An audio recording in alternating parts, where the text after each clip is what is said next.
আমি নাসমিন চৌধুরী। সবাইকে সালাম ও শুভেচ্ছা জানাচ্ছি। আশা করি সবাই ভালো আছেন। তো বেশ কয়েকদিন পরে আজকে আমি আসলাম। তো অনেকদিন থেকে ভাবছিলাম, আমাকে অনেকে বলছিল যে শীতের সবজি দিয়ে নিরামিষ রান্না আমি প্রায় করি, তো এটা ভালোই লাগে। তো বিশেষ করে বাংলাদেশে এটা খুবই মজা হয় এই তরকারিটা। তো আমি এখানে দিয়েছি ফুলকপি, শালগম, আলু, আর এই যে মিক্সড ভেজিটেবল একটু দিয়েছি, গাজর, মটরশুঁটি। শিম থাকলে কিন্তু খুব মজা হয়, কিন্তু আমাদের এখানে ভালো শিম পাওয়া যায় না। তো এইগুলা দিয়ে আমি একটু নিরামিষ রান্না করব। তো চলুন এবার দেখি আমরা কি করা যায়। আচ্ছা, আমি এখানে তেল দিয়েছি আধা কাপের চেয়ে একটু বেশি। আর তেল একটু গরম হয়ে এখন আমি কাটা পেঁয়াজ দিয়ে দিচ্ছি। কাটা পেঁয়াজ এক কাপের চেয়ে একটু বেশি দিলাম। তো পেঁয়াজ একটু ভাজি করে, খুব একটা ভাজতে হবে না, তারপরে আমি অন্যান্য মশলা দিয়ে দিব। আচ্ছা, এই আমি 3-4 মিনিট একটু পেঁয়াজটা ভাজলাম, অতটা না ভাজলেও চলে। এখন আমি 1 টেবিল চামচ আদা, 1 টেবিল চামচ রসুন দিয়ে দিলাম। এখানে আমি রেখেছি দিলাম। তারপরে একটু সামান্য হলুদ আর মরিচ, কারো যদি ইচ্ছা নয় না দিলেও চলে, দেখতে যেন হলুদ না হয় আর কি, হালকা করে একটু দিচ্ছি। খুব সামান্য হলুদও খুবই সামান্য।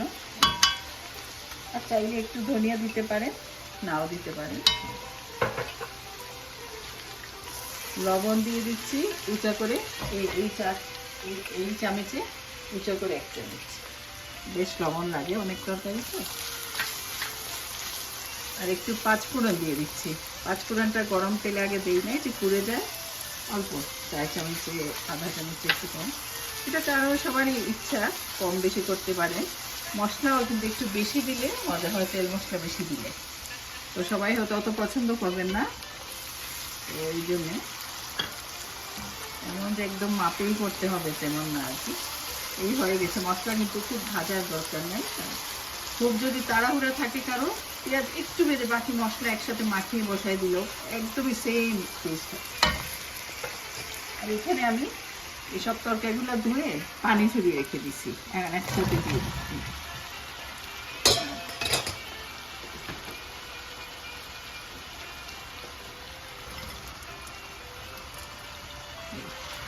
দিয়ে এখন তখন আগুন আমি বেশি ছিল, এখনো বেশি থাক। তারপরে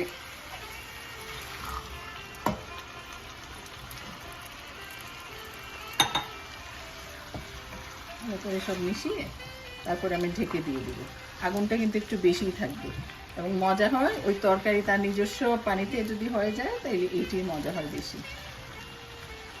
এখন আমি ঢেকে দিয়ে দিচ্ছি, একটু হাই আগুনে থাক। 3-4 মিনিট পর আমি আবার খুলে দেখবো আর কি। 3-4 মিনিট হয়েছে, আমি একবার একটু দেখি।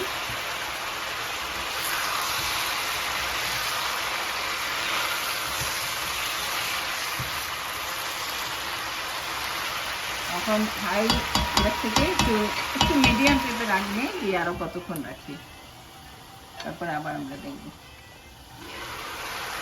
আবার আমি একটু দিচ্ছি। 3-4 মিনিট পর মোটামুটি একটু নাড়া দিয়ে দিলে ভালো হয়, যেহেতু পানি নাই। মাঝখানে আমি একবার একটু উল্টে পাল্টে দিয়েছি। এখন ওই টমেটো দিয়ে দিব, অর্ধেকের চেয়ে একটু বেশি হয়ে যাওয়ার পর টমেটোটা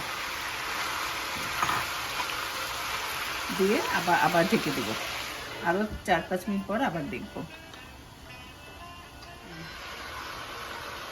আবার দেখছি একটু।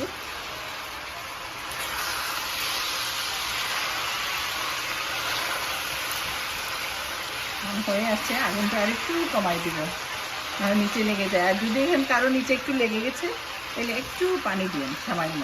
পানি না দিলে ভালো, কিন্তু দরকার হলে একটু দিবেন, আর না হয় একটু পুড়ে দিতে পারে। অনেক সময় যে শালগম যেটা দিয়েছি, শালগমটা একটু সিদ্ধ হতে সময় লাগে আর কি। কাঁচামরিচ দিয়ে দিলাম, আর একটু জিরার গুঁড়ো দিয়ে দেবো।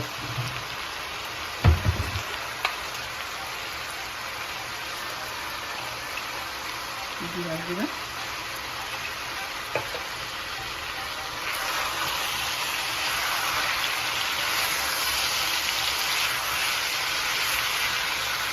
বাংলাদেশে এই শীতের সময় এই সবজি দিয়ে ভীষণ মজা হয়, আপনারা করবেন আশা করি। আবার থেকে দিয়ে দিচ্ছি।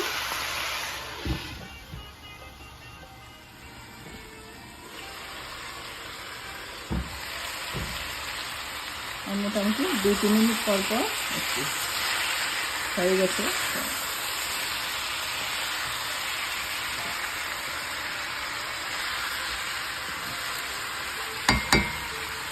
দরকার হলে একটু পানি দিবেন।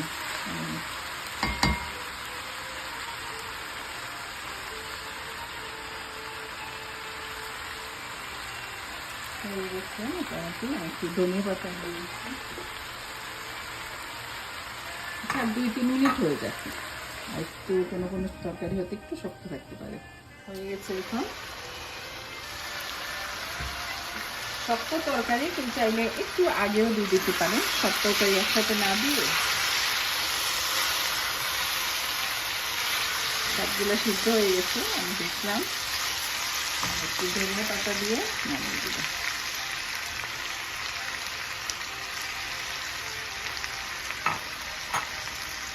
আর এই তরকারি তো হয়ে গেল, এমনিতেও মজা। আর আরেকটু যদি কেউ সামান্য ঘি বা এতে একটু পেঁয়াজ বেরেস্তা করে বাগার দেন তো অসম্ভব মজা হয়। কোনো দাওয়াত টাওয়াতে এগুলো দিলে মানে ভালো একটা আইটেম হয়ে যায়। রুটি পরোটার সাথে তো খাওয়া যায়, পোলাও দিয়েও সবাই খুব পছন্দ করে। দাওয়াতে খুব কাজে লাগে। বাসায় সবসময় যখন করেন বাগার না দিলেও চলবে, কিন্তু দাওয়াত টাওয়াতে দিলে একটু বাগার দিলে অনেক সুন্দর হয়ে যায়। বন্ধ করে দিই চুলা, শেষ হয়ে গেল আমার। এখন আমি সামান্য ঘি দিয়ে একটু বেরেস্তা করে নিলাম, আর দেখার সুন্দরের জন্য 3টা শুকনো মরিচ দিলাম, এই দিয়ে দিচ্ছি। তারপর আর একটু ধনিয়া পাতা উপরে দিয়ে দেবো শুধু দেখার জন্য।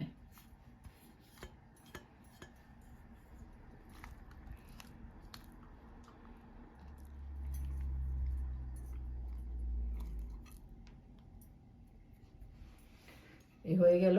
এমনি দেখতে খুবই ভালো লাগছে, ছবিতে ওরকম আসে না। তো যাই হোক আপনারা করবেন, আর আশা করি খুব মজাই খাবেন আর কি। ইজি জিনিসটা, আর অনেক মজা। আর শিম টিম থাকলে আর ভালো, যার যা ইচ্ছা তরকারি মেশাবেন, আর মশলা কম বেশি করতে হলে কোনো অসুবিধা নাই। তো সবাই এনজয় করবে। ঠিক আছে, ভালো থাকেন সবাই, খোদা হাফেজ।